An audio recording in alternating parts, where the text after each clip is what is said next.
So you now understand the basics of reverse wholesaling, but like clearly the first thing we need to figure out is how do we find sellers?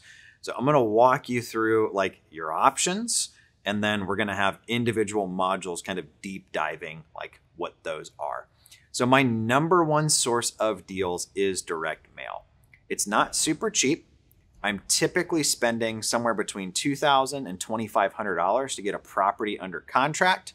But like I mentioned earlier, my average profit is $15,000. I don't know about you. I'll go find $2,000 if I can spit out 15 and make 13,000 in profit. I'll do that deal all day long. So that's our most consistent, it's our most reliable deal source. The second most common way to find sellers that you're going to see talked about online, particularly with like newbie wholesalers, is cold calling or like text message marketing or text message blasting. Now, with cold calling, it's typically something you're going to do if you have like more time than you do cash, which trust me, I've been there, but there are still costs associated with cold calling. You're going to have to buy your data of names and addresses from somewhere. You're going to have to source phone numbers for people, which is going to cost you money as well. And then if you're not just sitting there dialing, by hand with your cell phone, you're going to have to pay for a cold calling dialer, which is typically a couple $100 a month as well. Now, there's a lot of people who cold call, so I'm not really going to knock it. One of the drawbacks with it is people tend to be a little bit more sketched out. Like, how'd you get my phone number? Is this a scam? Who are you? Right? Which with direct mail, people get direct mail all the time. They don't normally get phone calls from strangers asking them about properties that they don't know who the person is or how they got their phone number.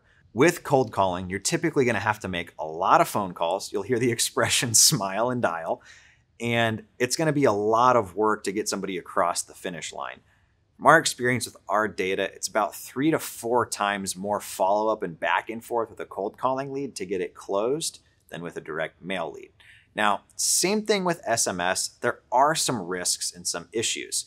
There's something called the Do Not Call Act, which somebody can register their phone number, and businesses, which realistically is what you and I are doing, should not reach out to them. They can actually sue for it. A lot of people that cold call will make the argument like, oh, I'm not a cold call, or I'm not a business, I'm just an individual. But if you end up in court and you're talking to a judge and he's like, you buy houses? Yes. Does that make you money? Yes. Is that a business?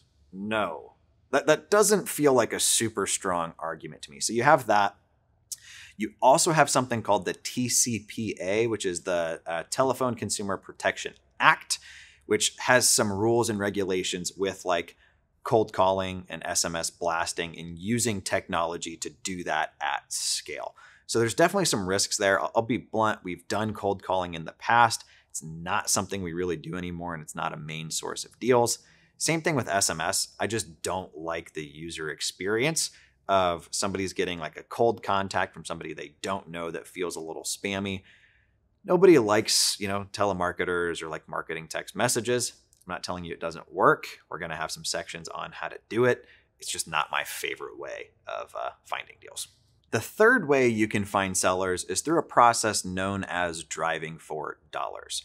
Now, how driving for dollars works, it's kind of how it sounds. You're in your car, you're cruising neighborhoods, and you're looking for properties that are run down. It could be they're boarded up, could be they've got, tall grass, or maybe like an abandoned car out front, or mold on the siding, or like a roof that's got a tarp on it. But driving for dollars is a very, very common method for newbie investors that are looking to try to find properties. Now, back when I started, there wasn't like apps that made this easy for you.